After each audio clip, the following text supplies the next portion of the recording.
just kind of getting into this, it's simply to get closer to Jesus. Good. Simply get closer to Jesus. But how? You're like, I'm here. How do I even get closer to Jesus?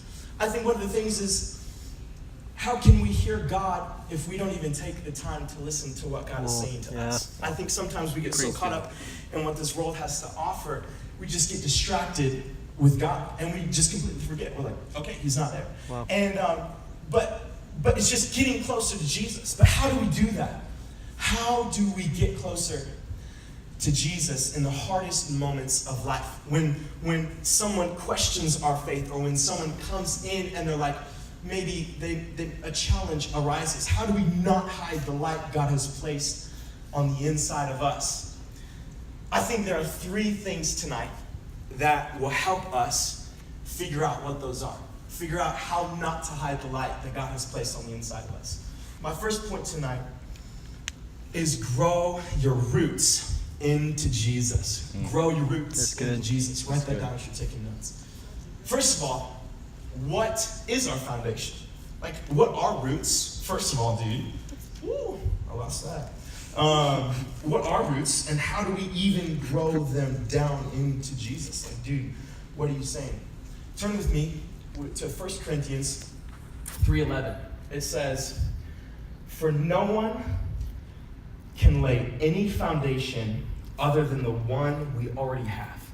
Wow. Jesus Christ. Wow. That's good. Can I tell you something tonight? That's good. Jesus already is your foundation. Wow. The Bible just said it. God is your foundation. If you're like, dude, what are my roots? Where should they be? Our spiritual roots should be growing down into Jesus. Yeah. He is our foundation. He is the most solid thing that we can put our roots, we can grow our roots down into. I was talking with Colton the other day. It was my first time in Arizona. And I was talking with him. We're driving down in the car, in his Prius. And so we're driving down. And I asked him, out of my ignorance, because I'd never seen a cactus before in my entire life. Okay, I haven't. Like, I'm from Washington. Okay, I've never seen a cactus. And so I asked a question, a very elementary question that you guys might know in this room. I asked him, I was like, hey, how deep are the roots on a cactus? Just out of plain curiosity. And he looks at me and he says one of the most profound things I have ever heard someone ever say. He says the roots on a cactus are absolutely massive. Because, think about this, a cactus doesn't get rained on very much. And it still needs water. It always needs water. So its roots are grown so down deep into the soil that it is always getting water. Woo! Slap the person next to you and tell them, be a cactus. Okay? We need to be more like a cactus. We need to love people more. We need to grow our roots down deep into Jesus like a cactus is into the ground. Where are your roots? Where are your roots? I know for me, I've gone through seasons of my life where my roots were in my performance. They were in my own purity. They were in the things that I could accomplish. And it was a super, super, super dark time in my life. Because once I failed in those things, once I failed in my purity, once I failed in my performance, once I failed in a lot of other things, my life became shattering, like it just crashed before my eyes. Wow. Because it was on me. It was on me. Wow. I realized my roots were in myself. They were in all those things that I had done. They were in my actions. And they weren't in Jesus. They weren't in Jesus. Isaiah 58:11 through 12 says this. It says, the Lord will guide you continually, giving you water when you are dry and restoring your strength. You will be like a well, like an ever-flowing spring. Some of you will rebuild the deserted ruins of your cities, and you will be known as a rebuilder of walls and a restorer of homes. Maybe you're sitting here tonight and you realize you haven't been putting all your trust in Jesus. You haven't been growing your roots down into Jesus. Or maybe you're thinking what you have done is too big for God to forgive. Can I tell you something?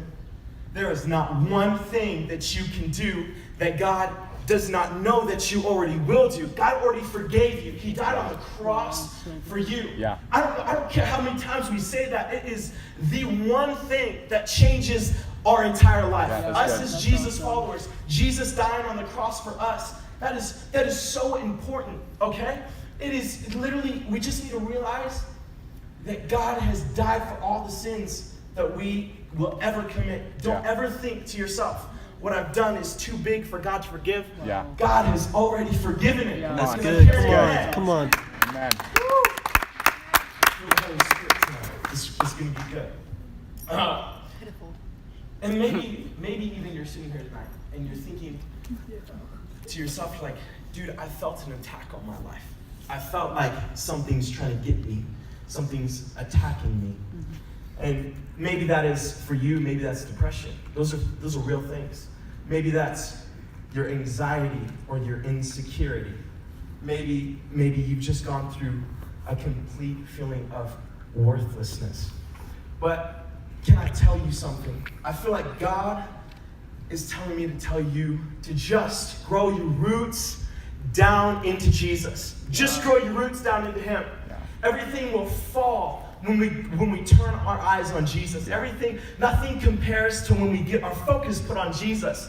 Then everything, no depression, no anxiety, nothing will ever be able to stop us. How many of you know that when a tree is well rooted in the ground, that there are many storms that could come its way, and there are many things that could try to tear that tree down, but that tree is not going to fall. Yep. Yeah. Because it's so rooted in that soil. Yeah. In the same way, we need to be so rooted in Jesus that no matter what the attacks the enemy tries to put on us, no matter what winds in life come our way, that we will always stay just rooted That's good. in awesome, Jesus. That's really good. Come on. Stay rooted Come on. in Jesus. Praise God. I was actually playing Jenga. I lead in the middle school area of my church, and I was playing Jenga the other day, okay? And I'm there, and I actually, as I'm like thinking about the story, I felt almost evil because I was like, man, this is not good. And what I found myself doing was I was slowly picking away the bottom pieces of the Jenga. And I realized, I was like, man, this is an awesome analogy because once I just took a piece away, all the other people around me, all my middle schoolers playing around me, it would give them a better chance of making that Jenga fall. Wow. And that's, I think, honestly, one of the biggest weapons that the devil has. Yeah. Wow. He's just going to come and slowly pick away at your roots. Yeah. Slowly poison your roots. Slowly tear down your roots so that when those trials in life do come and when those things do come, that you would just topple over. You will not stay strong. You'll just be like, oh, I'm done. Grow your roots down into Jesus. That's good. Grow your roots down into Jesus. Let us never forget to protect our roots, to protect what God has given us. Your purity, protect it. Your vision, protect it. The calling that you feel God has placed on your life, protect it. Because if you don't protect it, the devil's just going to come and kind of pick away at it and just destroy it. And pretty soon, that foundation that you once had is no longer there, and you will topple over. Ooh, I'm feeling Jesus tonight. My second point tonight is just say yes to Jesus. That's just good. say yes to Jesus. Say yes. Matthew chapter 4, starting in verse 18. Let me turn there real quick. Chapter 4. There we go. Starting in verse 18, it says, one day, Jesus was walking along the shore of the Sea of Galilee. He saw two brothers, Simon Simon, also called Peter, and Andrew, throwing a net into the water, for they fished for a living. Jesus called out to them, come, follow me, and I will show you how to fish for people. And they left their nets and at once followed him. Can I ask you a question tonight, church? What is holding you back from saying yes to Jesus? What is holding you back from saying yes to Jesus? Is it your insecurity in yourself? Maybe it's fear that's holding you back. Can I tell you, no matter what is holding you back from saying yes to Jesus, God has placed a calling that is far greater than what you may think of yourself. God has placed a calling. He has placed a light on the inside of you that is far greater than you could ever imagine. And when we all we have to do is just say yes to Jesus. All we have to do is just say, yes, God, I'm going to let my light shine into who you are. Yeah. I'm going to grow my roots down into you. Yeah. And I'm just going to shine for you. I'm going to say yes to you. Maybe you're sitting here and you're like, dude, this calling that God's placed in my heart for a really long time. Maybe to start a Bible study at my school. Maybe you don't feel like calling that big. Maybe you just feel like God is telling you to simply be kinder to your brother or your sister. Wow. Maybe you just whatever God's placed on your heart tonight. Yeah. Can I tell you something? Just say yes to Jesus. Yeah. Just say yes to Jesus. Yeah. God knows far greater than what we could ever imagine. God's God. He's up there. His ways are higher than our ways. And he knows. He knows what tomorrow holds. We don't. And so all we have to do is just trust God and say, God, I'm going to follow you with everything that I am. I'm going to follow you with everything that I am. I'm going to choose to say yes to you in every moment of my life. That's good. And I don't know what God is calling you to do. But for me, I felt like God was calling me to start a Bible study at my school.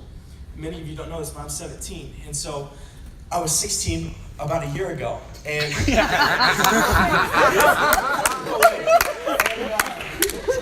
you're smart, obviously. So I'm there, and I felt like God pressed on my heart. He's like, dude, you need to start a Bible study at your school. And I was like, but God, I don't know. Like, I'm so scared. I'm 16. I'm starting a Bible study with college students. These people are like 18, 22. What do I have to offer? Are you kidding me? And God was just like, dude, just go. Just do it. And I remember sitting, like, I just prayed about it. I was like, God, is this really you? And he's like, yes, it's really me. And I was like, are you sure? And he's like, dude, just go. And I remember I was just like, okay, God, I'll just say yes to you.